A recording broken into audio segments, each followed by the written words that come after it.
Welcome to Cider Chat. This is part 6 of an ongoing series on cider making.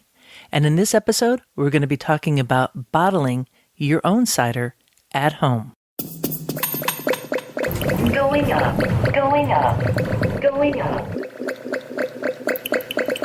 Hello, my name is Ria Windcaller, and I am both the producer and cider MC of this weekly podcast, where we speak with makers, cider enthusiasts, and folks within the cider trade from around the world. We're going to be getting to bottling your own cider at home, coming right up. But first, let's go to a wee bit of news out and about in Ciderville. Finger Lakes Cider Week is starting October 1st and it runs through October 11th. There are both virtual tastings and a game night happening on October 5th, which is a Monday night. So it's just a couple days away, and it's being put on by the Peck Lab at Cornell University, and that's named after Gregory Peck, who has the best name in the world for a pomologist, because, you want a bushel or a peck. It's kind of like a size amount of apples that you could get. And they're going to be setting up a trivia thing. They've been doing this for a while. I think that's going to be really cool. It's free. You'll be able to find all that information and more at ciderweekflx.com. Hi, everyone. This is Alan Shapiro of Cider Summit Festivals. We're back with a second Cider Summit Portland Festival to go. We've built on the success of our first one in June, and hopefully we'll be bringing a wider range of ciders to more people across more places. This time we've got 3 tasting kit offerings: an artisanal import selection, a bottled classic selection, and a modern cider kit. All of the ciders are listed at the producers section on our website. Each kit will also feature 2 stemless Cider Summit tasting glasses, apple and pear stress balls, and promotional items from participating cideries. Your tasting kit also includes access to our virtual tasting event, co-hosted by Northwest Cider Association. For those of you living in or near Portland, you can pick up your kits at our contactless drive-through event from 12 noon to 3 p.m. on October 17. Local and statewide delivery options are also available, and now we can ship nationwide, except Utah. I hope you'll visit cidersummit.com to get all the details. Make sure you order by October 4 or even sooner, just in case we sell out again. On behalf of the entire Cider Summit team, we hope all of you in Ciderville are hanging in there, and we look forward to seeing you again soon. Cheers. Oh, Cider Summit Portland. Everything from the Pacific Northwest is super tasty. I mean, they got such a foodie scene hanging on there. And Alan, he does it right. I think you might remember him earlier this summer when he was talking about the Seattle Cider Summit, which just took place. So this one's coming right up, and you want to get your orders in. And so I have the page open. You just Google Cider Summit, and you'll find it. And I'm looking at the different options that you could do here. The artisanal import, they have ciders from England, France, British Columbia, and Spain. And then the bottle classic kit is more closer to home, and that is Apple, Outlaw, Thompson Creek, McIntosh, Ballman's, that's Christine. Oh, she's got a single varietal. Bull Run, Barrel Age, Ujana Gold, Easy Orchards, Poré. Oh, I'm just getting thirsty just reading this. Virtue Salute, Cider Summit Collaboration, and then Wildcraft Trinity Palm. Oh my goodness. And then the modern kit has 2 Towns, 12 Bridges, Jester and Judge, La Familia Gayaba Guave, not sure what that is, Reverend Nat, maybe 2 Reverend Nats, because it says one, then another, then Tumalo, Huckleberry Lemon, and then another Virtue Salute. You have the Cider Summit collaboration. Are you thirsty yet? Anyway, so I'm checking this out because I think I want to get one of these. I'm looking at that Bottle Classic. That looks like a great deal. So I hit purchase up here, and then it comes up and it shows me you could do a drive-through pickup, local delivery, the Greater Oregon delivery. I just want to say they make it really easy. And this is also through Press, Then Press, and they're shipping all throughout the U.S. Sorry, international Ciderville listeners. Maybe not this time, but who knows? I'm sure, knowing Alan, it's going to happen. So check it out at the cidersummit.com website. you won't be disappointed. Going up. Oh, here's a little bit of trivia for you. That recording, Going Up, was recorded in Portland, Oregon, while I was attending the 2016 CiderCon. Oh, that was such a good time. Good memories, and it sticks with us in Cider Chat into the future. Keeping it positive, which is where we're going to go to next. We're going to go right into this discussion with me on bottling. Something that I don't talk about, or I haven't talked about, I should say, on Cider Chat yet. I've talked a lot about like making cider and always encouraging people to make cider this time of year and get to understand the process. And I always hope come spring I'll be talking about bottling, but I figured let's put it all together in like a part 1 through 6 series called the Cidermaking Series in September 2020 here, and give you a chance to start thinking forward about bottling your cider. Or if you're like me, hiding underneath my sheet right now, kind of feeling a little guilty because I have not bottled my cider. And you might be looking at all those carboys filled with liquid and saying, what do I got to do? Because I want to make cider now. There's juice flowing out there, out in Ciderville, wherever you are, and I need to make room. So I must bottle. So that's what this is about. It's called Bottling Cider at Home, and we'll begin there. This is a stage where you're really hitting the pavement running. You have made your cider, and if you want to learn how to make cider, go to part 1, how to make cider at home. You've racked over your cider, and if you want to learn what racking is about, well, go to last week's episode, part 5, to rack or not to rack. That is the question. Or perhaps you've left it on the lees, your cider on the lees, and it's just been conditioning for a while. You stirred it in a bit, doing a little surlis and batonnage. All these things might sound like a foreign language to you, and actually they are. It's French. But it's more simple than you think, and each step of the process is quite doable for a home cider maker, which is what I am. And so you're at that stage right now where you have nurtured your cider, let it do its thing, and you're saying, I really want to get it into a bottle. So we're going to look at this in terms of a 5-gallon carboy. Because if you made a 1-gallon jug of cider, I would say just drink it. Just drink it. It's a gallon. You could handle that. I give you permission if you need permission to drink that gallon jug. Maybe not all in one sitting, but yeah, it's all good. So anyways, we're going to look at 5 gallons of cider that you've been, because that's a classic size that most people get, or they might get a 3-gallon carboy, which is what I also have quite a bit of because it's easier for me to move. Because think about that. That's a lot of poundage, all that liquid. So you want to be able to have something that you could move about and have, storing it for a while it's conditioning. That could be a couple months. So let's say in the fall you're making your cider. It goes through its primary fermentation. And about a month after primary fermentation, you rack it over and you're letting it sit. So now you're looking at maybe like November, December. And, the holidays are a really busy time. The new year comes. You're like 2021, yahoo! The cider's conditioning. If you're like me, you rack it over again, maybe yet another time. You're all that time kind of clarifying your cider. And in that time, you're noticing that, okay, if you're taking it off of the lees, which is the dead yeast cells, it should be stopping fermentation. But how do we know that? One tool that you're going to need to have if you're going to go this route, and that is something called the hydrometer.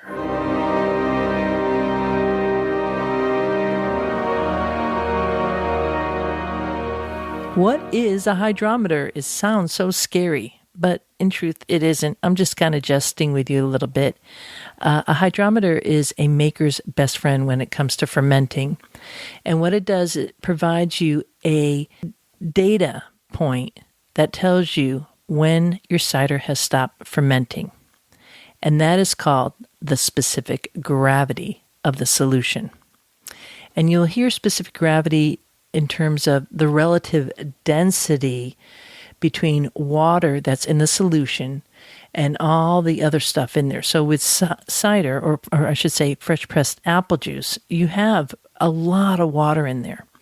And water alone would have a specific gravity of 1.000, so 1.000. And you could see that reading on the specific gravity. You just turn the little hydrometer on its side and you'll see a little sign that says SG, or specific gravity, written out. And I'll have a link in, on the cider resource page where you could get yourself a hydrometer. They're used widely, so it's a very easy tool to get, and it's well worth having one in your toolbox if you are a maker and going to be making a lot of cider. So we begin with, in the best of worlds, when you're first getting your fresh pressed apple juice, it's wonderful to take a specific gravity reading then, before you start fermenting. And then you get to see it drop. So most fresh pressed apple juice, when you take the initial reading, it's going to be in the range of 1.045 and could go up to like 1.065. That's kind of the relative area. And that's before it even starts fermenting. Once it starts fermenting, it's going to start dropping and dropping and dropping. And when it gets down to 1.000 or lower, you're pretty safe to go and start bottling. So look at my show notes that I have on this little piece here for episode 241 and read a little bit what I wrote there about specific gravity to help you. It sounds more scary than it is, but it's really the tool that tells you, hey, this batch is ready to bottle. And that's a good thing to know, because if you bottle it too soon, you could have what is called bottle bombs. And that means that cider is continuing to ferment. Even though you've racked off a lot of the lees, there could be little, rogue lees, little yeast cells floating around. And that could keep on fermenting in the bottle. And bottle bombs is what it's called. It can be very, very dangerous. And if you listen to this whole series, you would have heard Ben Robertsano from Stormalong talking about it. Pretty much most of us have experienced that. Knock on wood, I have not yet, ever. But I do remember as a kid, my parents making root beer and we having that experience of the glass bottles breaking right in the box because it was still fermenting. So you are forewarned, be careful, and be safe. So we start with checking the specific gravity, make sure it's low. If it's at 1.000 or lower, you are good to go. We've been cleared for landing. In addition to the hydrometer, you're going to need the following equipment that I'm going to be going through right now. But you could also follow up later on and see that list. I have it all in the show notes for this here episode 241. So you don't need to write it down right now. Keep driving or keep riding your bicycle, whatever you're doing, or picking your apples, dreaming of cider. So the list is as follows. You need to have sanitizing solution. And there's a whole bevy of different solutions to use. I personally like iophor. You're going to need a racking siphon and tubing that allows you to siphon over that cider from your carboy into each bottle. I recommend purchasing a bottle filler, and I like the one with the spring. And this is a stiff tube with this little contraption at the end, and you just plunge it into the bottle, push it all the way down to the bottom. When you release it, it stops the cider from flowing. That way you don't have overflowing cider going everywhere. I mean, way back when, I didn't have that little tool when I first started fermenting and making all kinds of things. I would just crimp the hose, but that is not a good way to go, and you lose a lot of liquid. So definitely get a bottle filler with a spring. For about 5 gallons of cider, I recommend having maybe like 3 cases of bottles to be on the safe side, and that's 12-ounce bottles, a little less if they're going to be 16-ounce bottles. But you want to do the math of ounces out of 5 gallons and how many bottles that you have and how many ounces they could hold. You're going to need bottle caps, and they want to fit the bottles that you have. Now, for your classic bottle, 16-ounce bottle, 12-ounce bottle, they'll take a very specific size. If you're going to fill a larger format bottle, like a 750 ml bottle that you see a lot of ciders in now that have a crown cap, that's kind of, the classic like little bottle cap, that's a different size cap. So make sure that the bottle cap that you're putting on your bottle fits the respective bottle that you're using. I know this sounds like a lot. Again, I'm going to refer you to the show notes. And so the next piece of equipment, obviously, then is how to get that cap on the bottle means you need to have a bottle capper specific for that size cap. Do you see where this is going? You can get a little bit equipment, but it's not too overwhelming. It really isn't. And this is kind of the fun time when you get the whole family involved in bottling the cider with you. So those are the basics. And I have that list there. That's all the equipment that you need.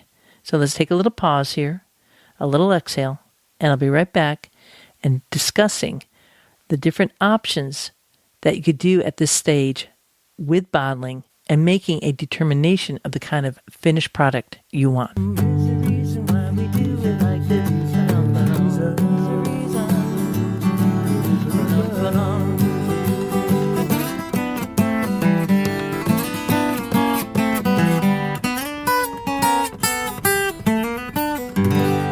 All right, so you have all your equipment all set up.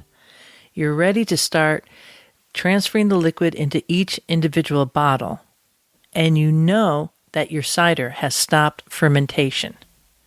And you say, stop fermentation is tasting really good. I really, really like my cider still. So if you like still cider, well, bottle away. Go ahead, start racking it over. Do it. But at this point, you also have an option to decide whether you want to add a little bit of bubble to your cider, what we call carbonation. And so bottling is a key moment in time in the cider making process to really change the course of history for that cider. If you like a still cider, if you like a dry cider, no like additional anything to that finished product that you have, bottle away.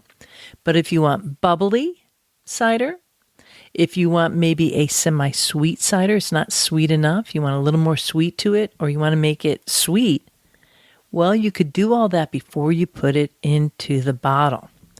So again, if it's going to be dry or still, just siphon the cider directly into your clean, sanitized bottles and cap.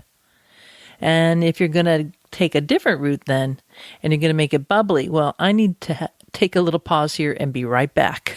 Walking through the orchards. To make your cider bubbly in the bottle, you have a number of different options.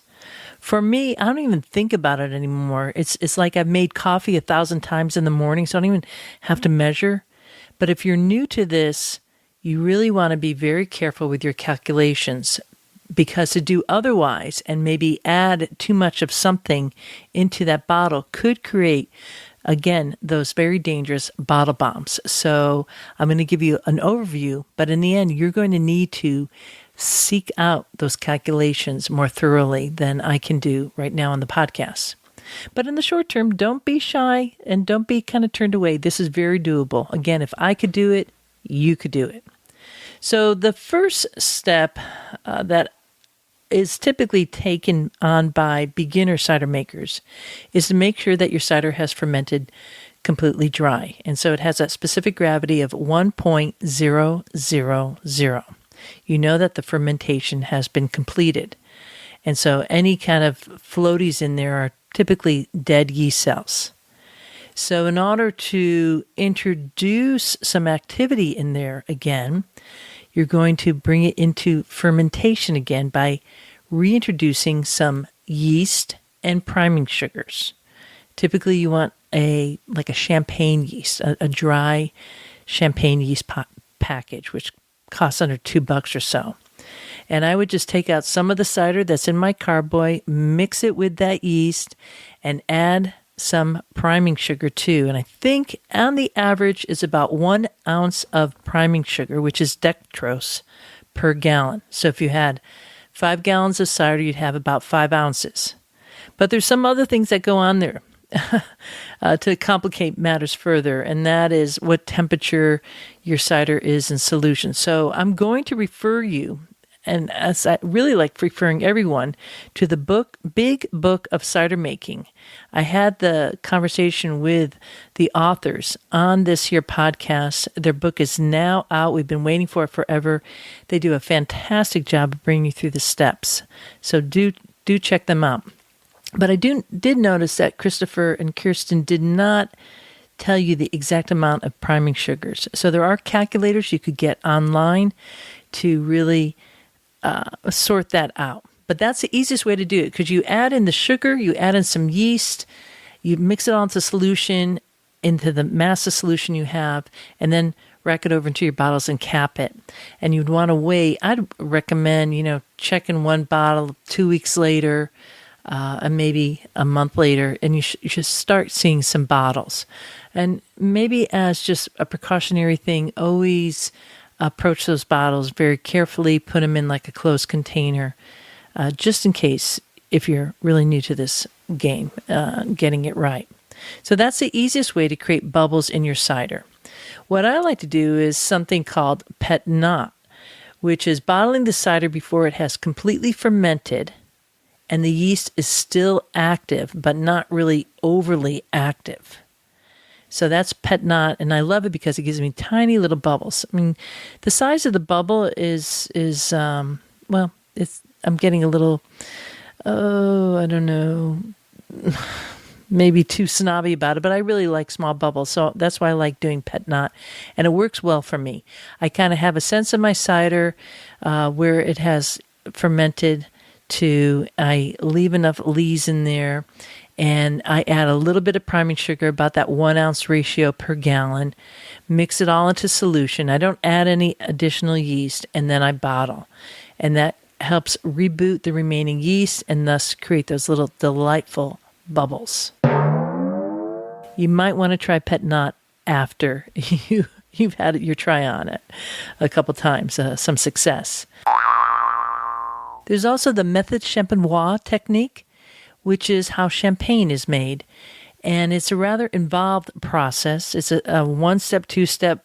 There's riddling involved, all kinds of stuff. It's really cool if you do it. I myself have never done it before, but I'm going to refer you to a conversation I had with Chuck Shelton of Albemarle Cider Works a while back. The Sheltons are based in Virginia. They make delightful cider, and he did a really great overview of method champenois, so you could check that out. And the last technique that you could use for getting bubbles into your cider at home is through the technique called forced carbonation. This technique requires kegging equipment, which is something that I do have. I have a bunch of kegs, stainless steel kegs of different sizes. For the most part, I use my 3-gallon keg to grab and go, and I also have 5-gallon kegs. I mean, carrying around 5 gallons of cider is pretty heavy, so you better be bringing it to a party. And this process is pretty straightforward, and in some ways it helps me because I'm often lazy and don't want to clean a lot of bottles. So I'll transfer all that cider into my keg. I'll close up the keg, make sure it's all sealed, and then I'll hook up the CO2. You get these like big tanks with a regulator and stuff, and I push the CO2 into the keg. So I'm pushing the CO2 into solution, and that is what creates the bubbles. So I won't talk more about that again. I'm going to refer you to the Big Book of Cider Making because they did a really good job there explaining the full process. And so if you have kegging equipment from some other fermenting projects that you want to do that, it's a great way to go. I love it. You don't have to worry about adding yeast or any priming sugars. You just force that CO2 in and it works. But, there's different appetites for different styles. And certainly a forced carbonated cider is really different than a method champenois type of cider. versus even one where you add your own priming sugars and yeast in. And it has different foam, different characteristics, different size bubbles. There's a lot to it. And mainly what I want to do today in this here episode is to really encourage you to not be deterred by the thought of bottling your cider. It's very straightforward. People of all different walks of life have been doing it for years and years and years and doing it successfully. And I know that you can too. All you need to do is just go to the show notes for this here episode 241, see the list that you need there, and follow it. And I know that there was something that I didn't talk about, so I'm going to take a little pause here, and I'll be right back with that final little piece on bottling your cider. Dancing in the streets. Let's talk sulfites, specifically adding some sulfites, something like potassium metabisulfite, into your carboy before you rack it over into your bottles. For myself, I go two ways with it. I've done it both ways, and I've had luck both ways. If I don't add sulfites, I haven't really had any spoilage, and that's what people are really adding sulfites there to kind of prevent spoilage if they can.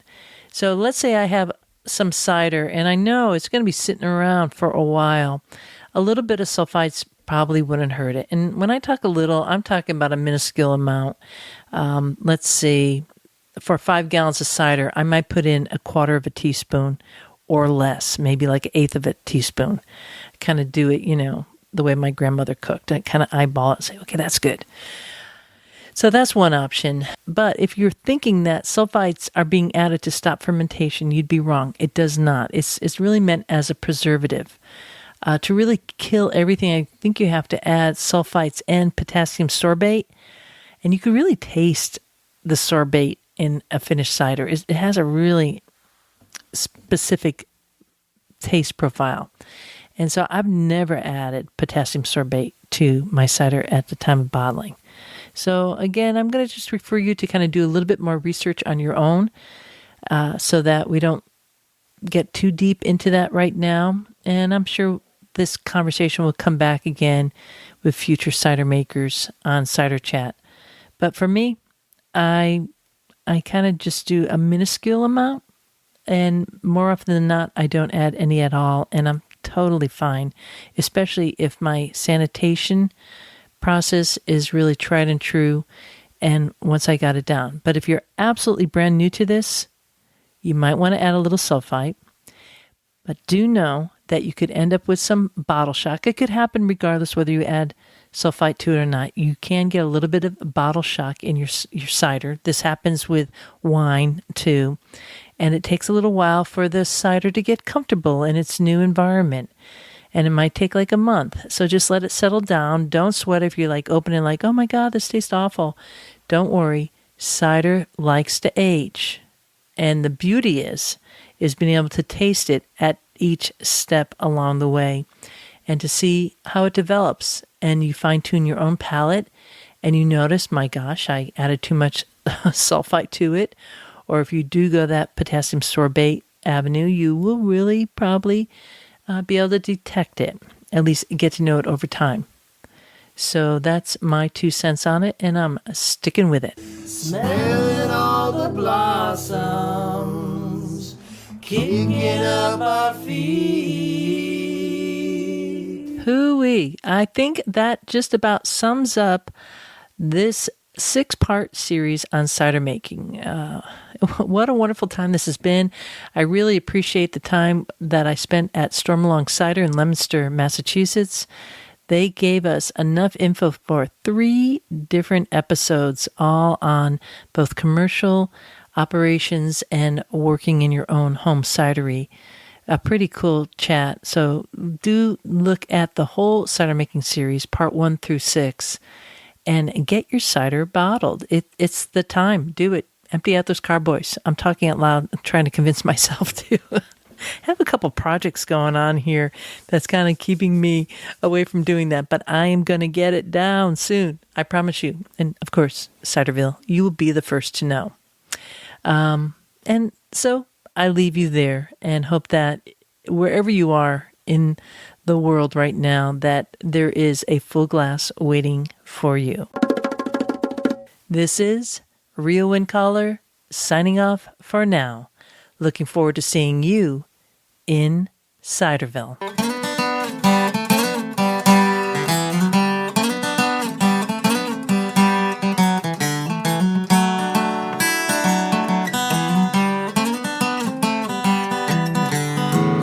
We like cider, we like ponds, we love orchards and having fun. There is a reason why we do it like this. Oh yes there is. There is a reason why we do it like this. Oh yes there is. There is a reason why we drink it like this. Oh yes there is a reason. We like walking through the orchards, dancing in the streets, smelling all the blossoms, kicking up our feet. We like cider, we like ponds, we like orchards, having some fun. There is a reason why we do it like this. Oh yes there is. There is a reason why we do it like this. Oh yes there is. There is a reason why we drink it like this. Oh yes there is. There is a reason. We like walking through the orchards, dancing in the streets, smelling all the blossoms, kicking up our feet. Oh yeah. We like cider. Oh yes we do. We like ponds. Oh yes we do. We love orchards, having some fun. There is a reason why we do it like this. Ba-da-da-dum. There is a reason why we do it like this. Ba-da-da-dum. There is a reason why we drink it like this. Ba-da-da-dum. Ba-da-da-dum. We like walking down the orchards, dancing in the streets, smelling all the blossoms, kicking up our feet. Oh yeah. We like cider. Ba-da-da-dum. We like ponds. Oh yes we do. We like orchards, having some fun.